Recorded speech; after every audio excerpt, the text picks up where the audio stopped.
Thanks for staying tuned. I'm Colin Abrams with the HGP SPORTSCAST. Old Fort Mustangs upset defending champs GCC Vintage, and Old Fort Lamborghini routed Saints in the GTT National Indoor Hockey Championships at the Cliff Anderson Sports Hall. Stanford Howard has the details. When the over 35 match takes center stage on Wednesday night between Old Fort's Mustang and GCC Vintage, the score wavered back and forth in a match that was decided in the final minutes of play. Old Fort's Ivor Thompson was first on the score sheet with a low penalty corner shot just 2 minutes into the game. Askofko Simon then added to the Old Fort lead 1 minute later to leave Vintage GCC stunned just 3 minutes into the game.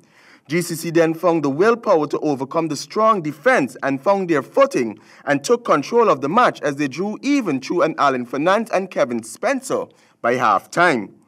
The second half was filled with much more action, with 2 more quick goals and the score at 4-2.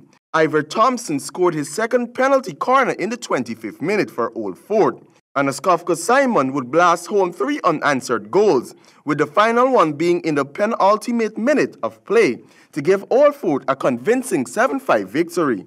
The Saints men's first division team put in a brave performance against the powerful Old Fort's Lamborghini, but the match ended predictably in favor of Old Fort by 2-0.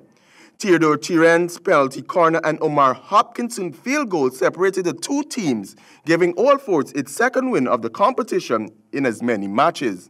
Other results of the night saw women's first division Old Fort's team 2.12 defeat Saints by 3-2.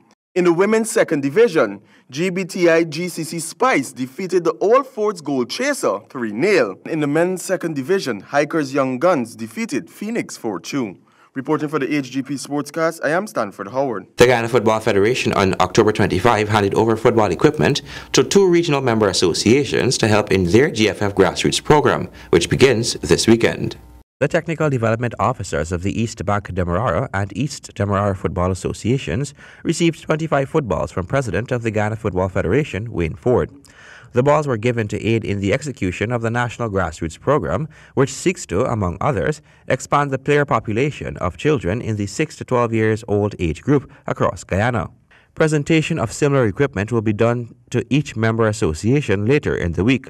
The program, done in partnership with the Ghana Beverages Inc., is scheduled to be held every Saturday in each of the 9 member associations and will feature fun football activities to effectively introduce children to the sport. The grassroots program was officially launched on August 24, where a Memorandum of Understanding was signed between the Football Federation and the Ghana Beverages Inc. through their Cool Kids brand.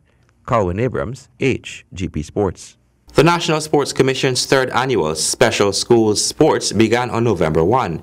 The event will see the special schools from Region 1, 6 and 10 participating. Day 1 of the competition was held at the National Gymnasium and saw students participating in 5-a-side football, limited overs cricket, bocce and table tennis. Day 2 will see a track and meet at the Ghana Defence Force ground commencing at 9:30 hours. Over at the Colgrain Pool, athletes will also compete in water sports from 9:30 also. The NSC urges the public to come out and support the event.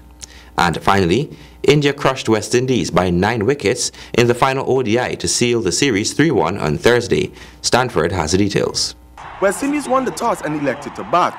Bhushkar Kuram, right-arm medium-fast bowler, got things rolling with the ball for India in the 4th delivery of the innings when Powell was caught behind for duck.